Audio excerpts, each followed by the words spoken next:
educator group that I hosted at the beginning of the year.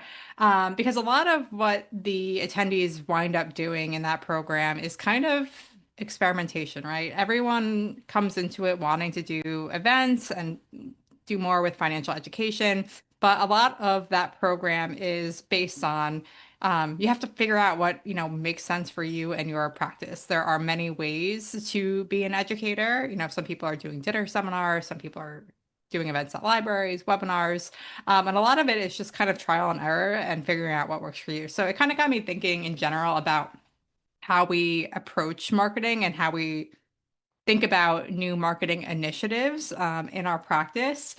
Because often I've seen this, and I think this is normal of not only advisors, but anyone who is in a job where they're doing some sort of marketing or having to do to market for themselves, where you try something maybe 70%, you don't see immediate results, and so you kind of move on to the next thing where you really haven't given that activity a fair shot or the right amount of time to kind of marinate and get you results. And so I was thinking about how can we like create a formal scientific experimentation process around marketing and what might that look like for advisors on a regular basis. So that's kind of where we're going today with that and why I chose this topic for this month. So the first thing we need to think about is like turning our marketing into an experimentation mindset, right? So instead of it being this like thing that you have to do, but you don't really want to. And so you kind of just throw something up on LinkedIn or you send out an email. How can we make this into more of like a scientific process?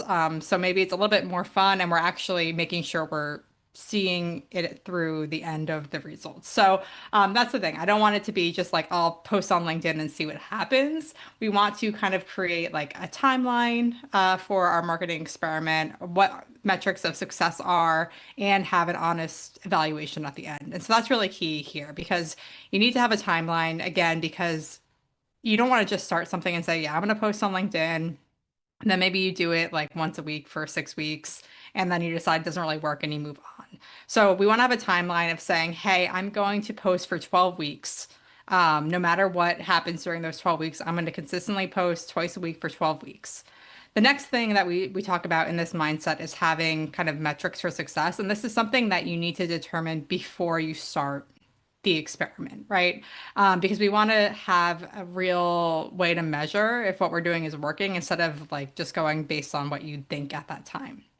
So when we talk about marketing metrics for success, a lot of people will focus on like, well, did I get a client from this? And while that is obviously the ideal metric that we all want, it's not the only measure of success. And I would even say it's not really the metric of success that we should be using because all of these marketing efforts can take time, especially when you're starting something out for the first time. You might not see a client right away, but that doesn't mean that it's not working. So other things you might want to consider tracking, right, are visibility, are people noticing or interacting with your posts, so engagement, feedback, what our clients saying.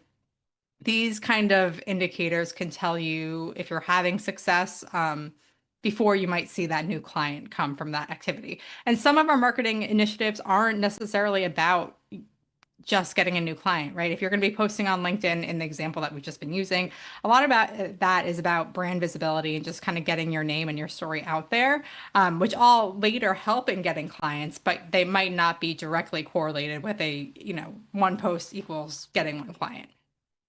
The third thing we need in this mindset is just having a process for evaluating the end of your marketing experiment. You want to be able to distinguish like, did this actually work or not work, or did I not really fully commit? So you need to have a way to evaluate you and your marketing at the end of the experiment. So that's kind of the experimentation mindset. And you can apply that to any sort of new marketing initiative that you want to try, whether that's sending out a client newsletter or LinkedIn or doing events, right? We can apply this mindset to everything. And then at the end of your honest evaluation, if it worked, you continue. If it didn't, you can move on. But I do want to kind of talk about maybe like three experiments that might be easy for advisors to try if you want to kind of give this a test. The one is the LinkedIn one that I kind of use as my example. Um, here maybe you're testing whether posting this kind of educational content on LinkedIn is going to increase your visibility or generate any sort of conversations with people you're connected with. So your commitment to your experiment here, for example, could be you're going to post once a week for 12 weeks. And that's, very doable for most people, but maybe you're not doing that yet. And you're going to post various financial educational content for 12 weeks straight. You can determine how you want to measure this, right? How you're going to measure success. Maybe that's steady engagement on your post. Maybe that's, getting messages from people, people mentioning that your posts or the content that you've been sharing. Maybe that's how you're going to measure your success there. And then, you know what? At the end of the 12 weeks, you can sit down and see, if there's been no engagement, if no one's talked about it, maybe you've learned that it isn't effective for your audience. But if you have seen some action there, maybe that's something that you decide to continue doing. So instead of just, this is different than just throwing something at the wall and seeing if it sticks, you're giving yourself a timeline and saying, I'm going to check and see if this works, and then determining if you're going to continue. So that's one experiment that you can kind of run. That's honestly not a lot of time off of your plate, and kind of low risk there. Second experiment that you can think about doing is kind of an educational email series. So this will see, you're going to send one educational piece for the next 6 months. This is really easy for you to do as advisor client or master members because you have the marketing calendar ready for you. So you can just choose the article reprint for each month for the next 6 months and send that out to your list. This is purely, educational content. Maybe you throw a call to action in there, but it's something crazy. And you're just going to send this out for the next 6 months to clients, prospects, COIs, whoever's on your list. They're going to get this email. This is a little bit easier to kind of have like metrics for, right? You can see open rates and click-through rates and all of that. You can also, if people are replying to your emails or scheduling meetings, it's easier to sometimes measure the metrics on an experiment like this compared to a LinkedIn.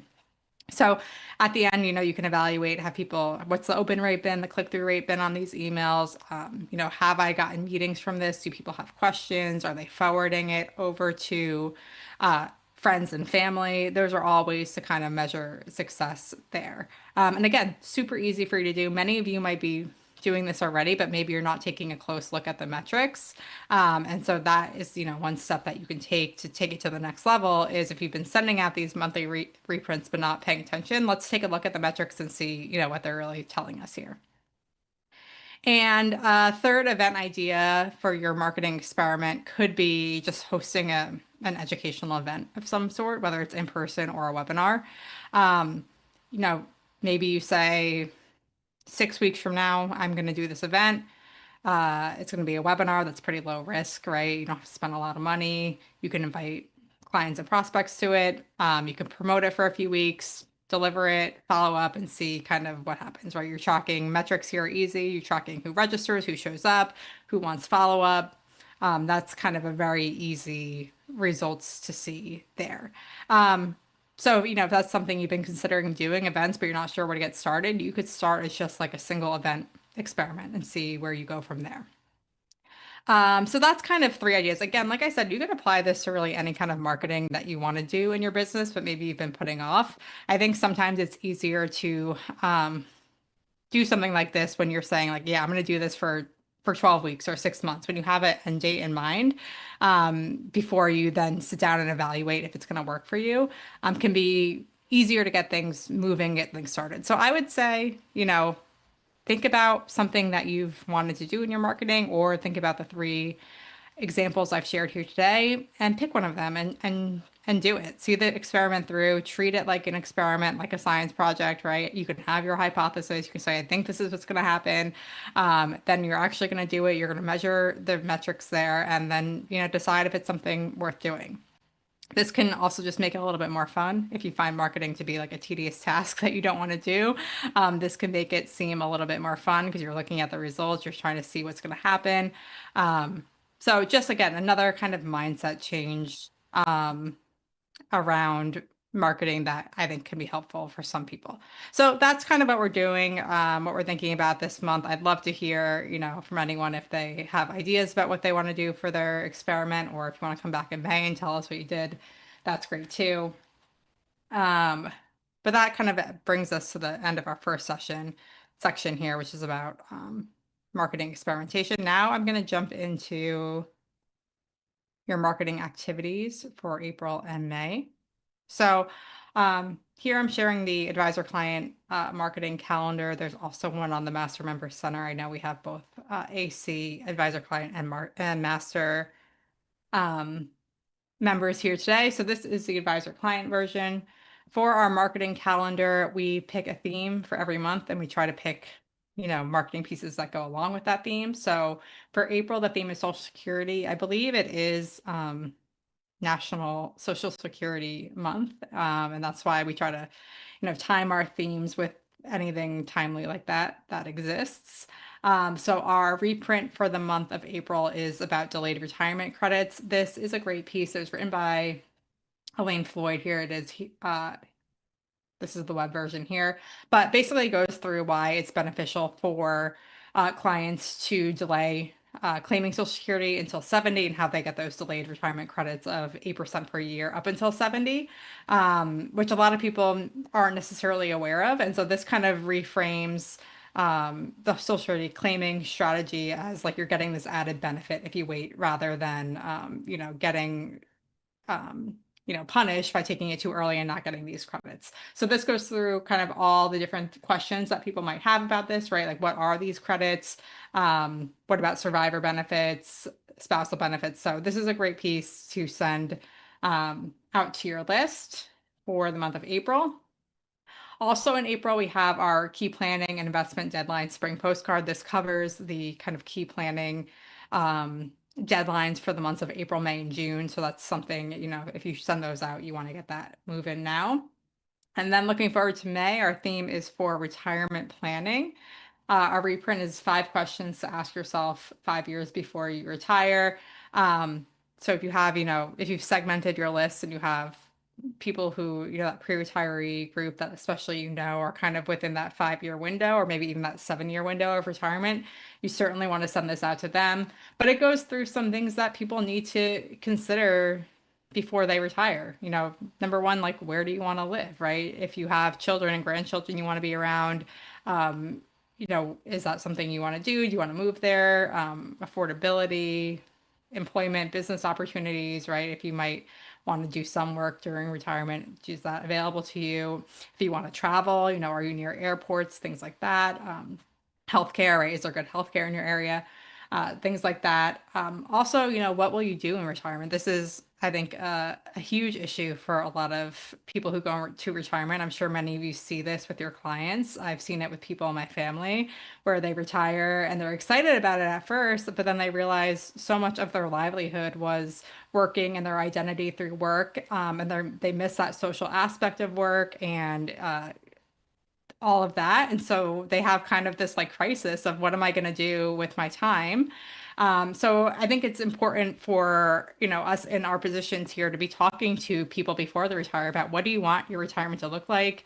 What are some activities that you want to do, whether that's, volunteering, or even doing a part-time job, is that something you're interested in to ease into this so people can avoid this crisis of identity when they enter retirement? How well will you live, right? What is your kind of your income level going to look like here, right? Maybe people want to scale back, but some people really want to travel and go on those expensive vacations. So having an idea of what you want your life to look like is also important. Of course, things like life expectancy, surprises you need to think about too. So this is a great kind of piece to send out to people who have not hit retirement yet, but might be thinking about it, and maybe haven't considered all of these things, or they have ideas in their head, but they haven't sat down with their partner or with their advisor and talked a lot of this out because you want to, as the advisor, answer some of these questions now so you can make sure that they have the retirement that they really want to have. So that is the reprint for May.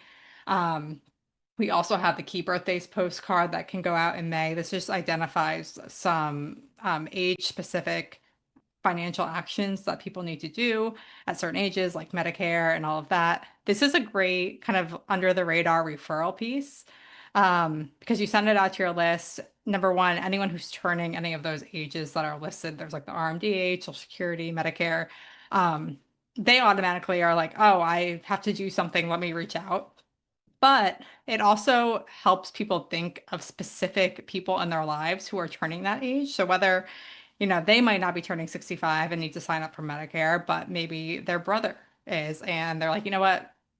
My brother really needs to talk to you. He has no clue what he's doing. And it's a great kind of referral recall piece where people have really specific ideas about people who could use your help because they're turning a certain age. So that's another great thing to send out in May. That brings us kind of to the end of our marketing activities here for the next few months. I do see we have a question here in the chat. I have never done in-person events. Do you have any experience with an educational series of Zooms followed with an in-person event? Is it worth the Zooms or just jump into the in-person event? Great question. We see every combination you can imagine. A couple things I will say. Um, In-person events tend to have a shorter sales cycle to bringing in clients. There is something about meeting face to face and someone coming to your event that just kind of shortens that next step a little bit for people. I don't know, sometimes it's because like they've had to come out of their way to go, so they're really interested. If people sign up to come to an in-person event, they're going to show up to it. Whereas a webinar, sometimes people sign up and, life happens and they don't. That being said, there are plenty of advisors who are absolutely crushing it doing webinars and getting clients from it. Um, if you're going to do a series, I don't know if there's a benefit to doing it on Zoom first and then doing an in-person event at the end. Um, if you want to just try it out for doing Zoom, right? Some advisors want to because they don't have to pay for a room rental or the direct mail or things like that. That could be a reason to do that. But if you're contemplating doing events, I would recommend and you want to do an in-person event eventually, I'd kind of recommend jumping into it. I actually just met with our lift off financial educator group that we did at the beginning of the year. We have monthly check-ins as we, go through the year. And I had at least four people, this was on Monday, four people from the group tell me about events that they have planned in the next few weeks. And all of them are doing in-person events. One advisor has two events next week. She used a direct mail house to do her marketing for it. She's doing two Social Security events at a restaurant, and she filled both classrooms doing that. And then I have another advisor who, similar to what you're saying here, is doing a series. All of her events are going to be in person. She's doing them at a library. She is sending postcards not through a direct mail vendor. She had like a personal contact who was able to get her a list, and she kind of did it ad hoc, but she dropped 6,000 postcards for this in-person series at a library. The library is, kind of a cheaper option than the dinner seminar. So there's a lot of different things that you could do. But if you're like thinking your end goal is doing an in-person event, I would jump into just doing the in-person event. If you want to get your feet wet and do the Zooms first, you can, but just keep in mind that you're going to see different results from those two endeavors, especially when you're starting out. So I hope that is helpful. Fred, I see your comments here on the key birthday card. We will certainly take a look at that. I'll make sure we get eyes on that. So thank you. Um, all right. That is the end of, from a 6,000 postcard drop, how is the response to the library? Mark, great question. Her event is not until the end of April. And so she just dropped her postcard, I think on Monday. But if you come back in May, I'll let you know how it goes for her. We're going to be meeting. I'm going to be meeting with her again in May. So I'll hopefully have a better answer. I will say, the person who's doing the restaurants also dropped about 6,000 pieces. And again, she filled one class of 30 and the other had 27 signed up for next week. So I know that's a different venue, dinner seminar, but just for your data points there. Okay, if we don't have any more questions, I'll let you go. We'll be back here in May to talk about some more marketing and different activities you're going to look forward to for this summer. Thanks so much for being here with us. Again, we'll be back in May. Any questions in the meantime, you can always reach out or use the advisor client Q&A forum. And if you're interested in doing events, I'm going to be doing another liftoff group in June. Just a little promo there if you're interested in joining us. It's a great program. So again, that's it for me today. We'll be back in May. Thanks for joining me and have a great rest of your day.